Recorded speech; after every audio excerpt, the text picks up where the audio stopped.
Well, Rocky and Bullwinkle's attempts to find a rocket fuel to take them to the moon has certainly raised a fuss, especially on the moon itself. We moved to the dark side just to get away from those peeping toms and their telescopes. Now they're going to come right on up. We must stop them! So the Moonmen selected two of their hardiest adventurers and sent them down to Earth with only one mission, to stop our heroes from finding the formula. And so when a hypnotized Bullwinkle recited his recipe for Grandma Moose's fudge cake, even to a sleeping audience... Can I scrooge him now, Gidney? Yes, Clyde. Scrooge him now. As the mysterious ray struck Bullwinkle, he was instantly frozen solid, stiff as a board. So that's what it was like to be Scrooged. Where do we put it? Let's take it home in our flying saucer. The Moonmen had scarcely left the room when Boris woke up. Go on. I didn't miss a word. Where did he go? Oh, there he went. Hey, you, come back with my moose. But he knows the formula. We gotta take him along. Don't be foolish. You missed the brains of the outfit. The brains? Who's that? The squirrel. He knows the formula, too. He does? Do I look like a liar? Don't answer. You go get him. I'll mind your moose for you. The Moonmen dashed back to where Rocky and Natasha were still dozing. All right, everybody up. Ooh, it's all right, lady. They're just plain ordinary moonmen. Which one of you is the brains? I am. Because if you are, we're gonna scrooge you. She is. Which one is the squirrel? That's me. Where's Bullwinkle? We're taking him with us. You too. Come on. Bye-bye, darling. Have a nice trip. It looked bad, but Rocky's nimblewits were hard at work. Okay, we'll go, but it does seem a shame to miss the party. Party? Sure. The government always throws a big party for visiting spacemen. With paper hats? And noisemakers? Yeah. Well, maybe we could wait a little while. Of course, we need our entertainment, Chairman. Who's he? My pal, Bullwinkle. Oh, that's easy. We left him right... He's gone. Sure enough, the wily Boris had stolen Bullwinkle and was at that moment heading for a lonely house high on a hill. He can't go far. That moose was Scrooged. Scrooged? How long did you scrooge him for, Cloyd? The dial said 8. 8 what? I don't know. It's either 8 hours or 8 years. Well, Bullwinkle was still frozen solid and Boris couldn't loosen him up. Then exactly 8 hours later... You're conscious. No, I'm Bullwinkle. Where am I? This is your new laboratory. I am your new assistant. Shall we get to work? Well, let's see. I guess so. 2 cups of flour, 1 teaspoon salt. You taking all this down? Yes. Could you speak a little louder? I'm rather hard of hearing. Oh, certainly. Testing. 1, 2, 3. Little did Bullwinkle know that Boris's hearing aid was in reality a powerful shortwave transmitter, and that every word he uttered was instantly heard in another country far away by a band of sinister spies. Don't fail to see our next episode, Monitored Moose or the Carbon Copycats.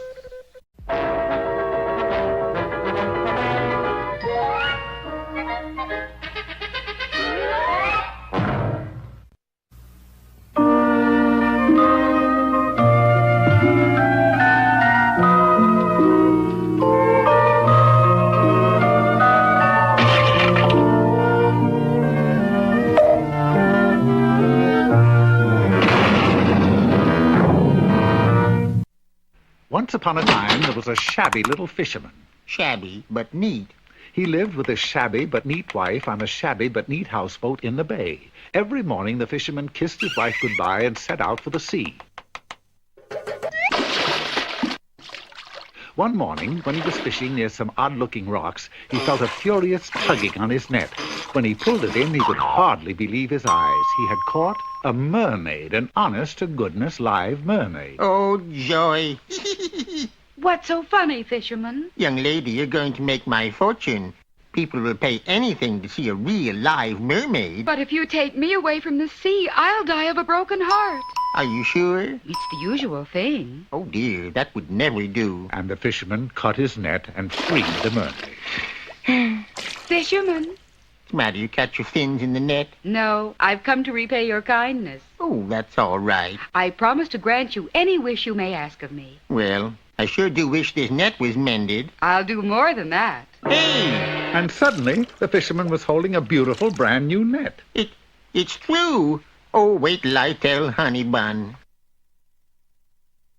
That night, the fisherman told his wife all that had happened. Why, I can hardly believe it. Say, Turtle Dove, why don't you ask me something? Oh, I don't know. Go on. Well, I could use a new apron. And so, the next day, at the rocks... Mermaid, mermaid in the sea, will you grant a wish to me? Little poem I just made up. What is your wish? Well, my wife would like a new apron. I'll do more than that. Go, she has her wish. When the fisherman arrived home, there stood his wife in a golden gown sprinkled with diamonds. Oh, it's everything I've ever wanted. But the next day, the fisherman noticed that his wife seemed moody and discontented. I feel so silly dressing up in a golden gown to do dishes in a houseboat. It's a nice houseboat, It's shabby. but neat. I don't care. You must ask the mermaid for a better boat. I don't think... But I do. Ask her for a boat. A big boat. So the fisherman returned to the rocks and requested a bigger boat for his wife. I'll do more than that. Go, she has her wish. When the fisherman returned home, he couldn't believe his eyes. In place of the houseboat rode an enormous yacht with diamond-studded smokestacks, ruby-encrusted portholes, a sterling silver anchor chain, and on the bow, a twice life-size figurehead of his wife. Well, she ought to be happy now. Milady instructs me to dress you for dinner. But I'm already dressed. This way, sir. Oh, isn't this just delightful? You're as rich as a queen. But if I could be as rich as a queen, why can't I be a queen? Oh, come on now. Go ask the mermaid. But I can't. Of course you can. Jeeves. Yes, milady. And the fisherman suddenly found himself on his way.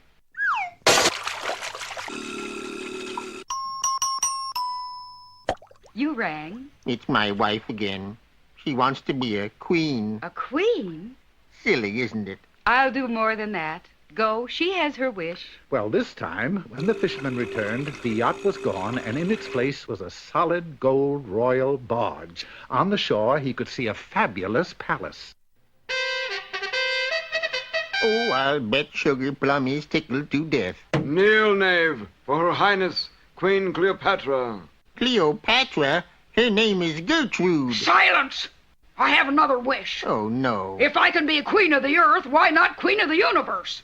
Tell the mermaid I want to be a goddess. No, I'm not going to... Well, if you insist, sweetie pie. Mermaid. Yoo-hoo. Again, fisherman? It's my wife. She wants to be...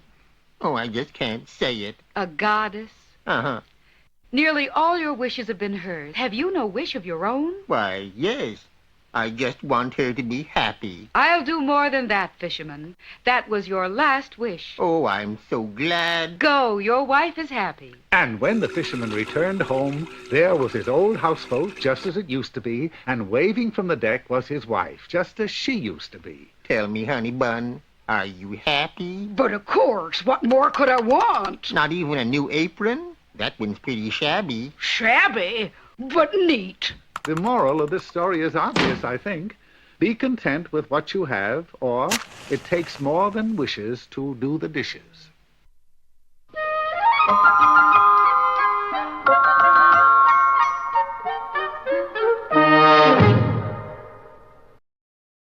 And now for the poetic part of our show, we present Bullwinkle's Corner. Greetings, culture crowd. Today's poem is an old Greek classic called The Horn. I translate. Little boy blue, come blow your horn. The sheep... Hold it, hold it. What? I forgot my music. Okay, let's go. That's kind of a big horn, ain't it? It's a big part. Oh. Little boy blue, come blow your horn. The sheep's in the meadow. The cow's in the corn. Boy, Boy, that's hard work. Oh, where is the boy who looks after the sheep? Don't ask me. I'm a musician myself. He's under a haystack fast asleep is where, doggone it. Why'd you call this poem The Horn anyway? 'Cause obviously that's what the little boy blew. And now... Hey, Rocky, watch me pull a rabbit out of my hat. Again? Nothing up my sleeve. Presto! Wrong hat. I take a 7.5. Now here's something we hope you'll really like.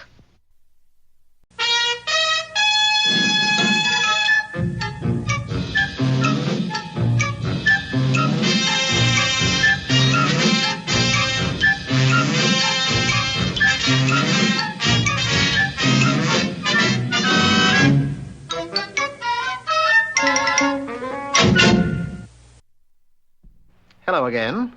Peabody here, and you're just in time to accompany Sherman and me on another journey into history. How far back do we go today, Mr. Peabody? Back to the year 1797, Sherman, where we join England's most celebrated naval hero, Lord Horatio Nelson, for the Battle of Cape St. Vincent.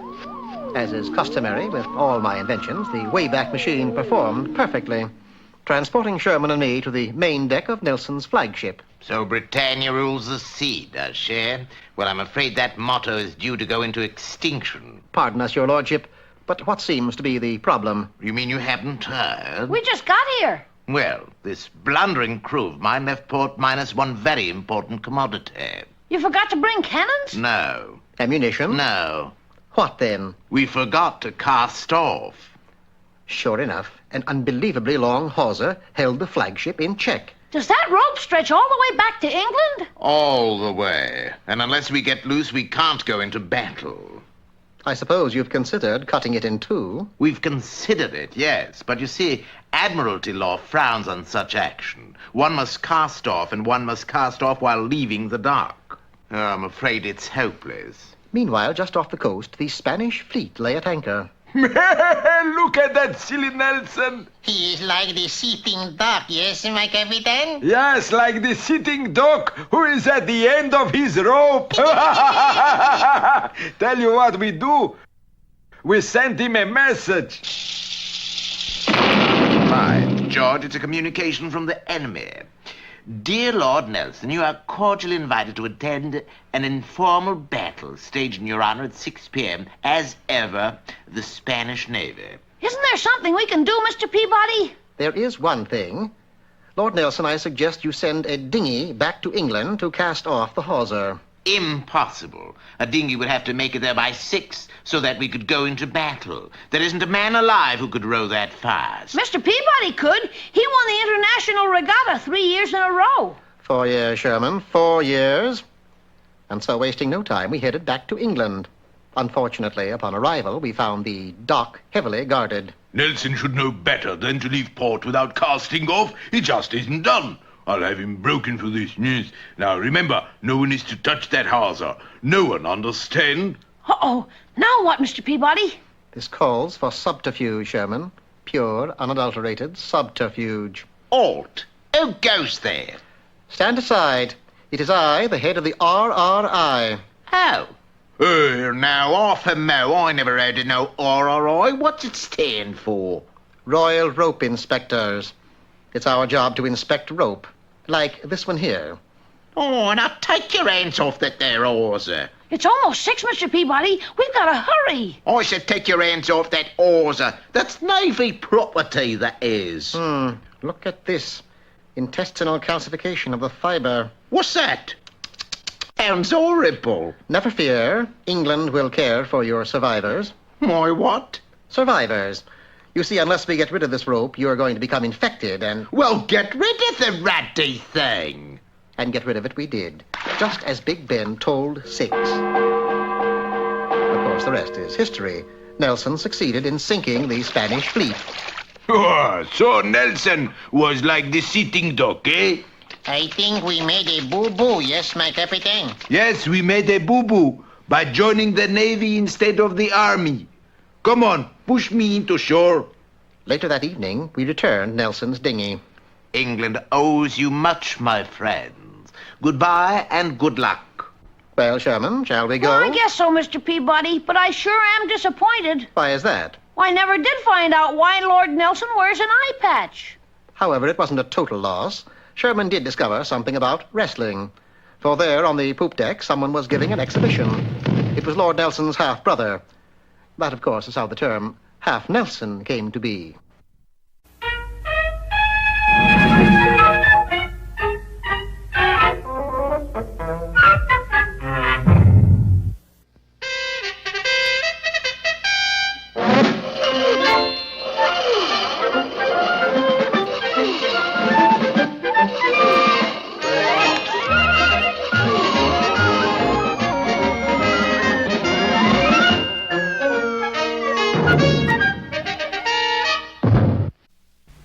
You remember that while Bullwinkle was hypnotized, he named all of the ingredients of a secret rocket fuel.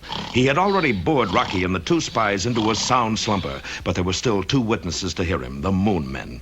Their reaction was quick and to the point. They scrooched Bullwinkle and started off to the moon with him. When Boris saw what was happening, he managed to turn their attention to Rocky while he made off with a moose. When Bullwinkle recovered, he was in a new laboratory with a new assistant who looked remarkably like Boris Badenov and who wore a hearing aid that broadcast directly to a nest of spies in a foreign country. Not only that, but the spies had a laboratory set up to duplicate Bullwinkle's every move. You're receiving, okay? Okay. Turn on speaker. Let's see now. 2 cups of flour. Got that? Got it. A pound of kumquats. Got it? Right, Chief. Shh. Listen. And now a hatful of vanilla to give it character. You sure this is chemical experiment? Well, sure, why? Sounds more like girls' cooking class. Uh-oh, he's a smart one. Well, Bullwinkle, what do you do now? Bullwinkle was a mite embarrassed by not knowing the scientific names of anything until he spotted a chemistry dictionary on a shelf. Quickly, he opened it. Well, how's this now? 3 ounces of methylene bromide and a cube of diphenylphosphate. That's better. You getting all this?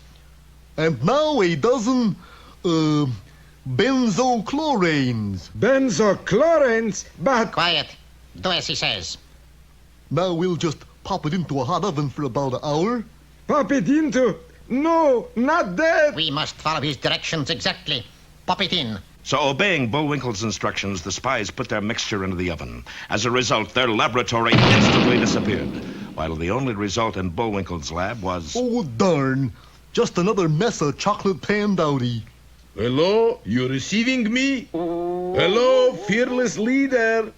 Funny they don't answer. But while Bullwinkle didn't think much of his latest effort, it was doing him a lot of good, for its fragrant aroma drifted out of the window and down the hill and eventually reached the sensitive nose of his best friend. Hey, smell that? Smell what? That delicious aroma. I don't smell anything. Cloyd, we don't have noses. Oh, I forgot for a minute. But I do, and I'm going to follow it right to Bullwinkle. And so, over every obstacle, Rocky followed the smell of Bullwinkle's chocolate pandowdy. It took him right to the house on the hill, but he didn't approach unobserved. Curses! Is that nosy squirrel? I must work fast. And Boris did work fast, for when Rocky reached the house... Gee whiz, looks like I was expected. Do not turn back. Go on instead. Your friend the moose is just ahead. Boris shave. 10 feet to moose. Too far. Go back 5 feet. Stand here. Pull rope. But when Rocky pulled the rope, a trap door opened under him and the plucky squirrel dropped from sight. See? It pays to advertise. Don't miss our next episode, Rocky's Dilemma, or A Squirrel in a Stew.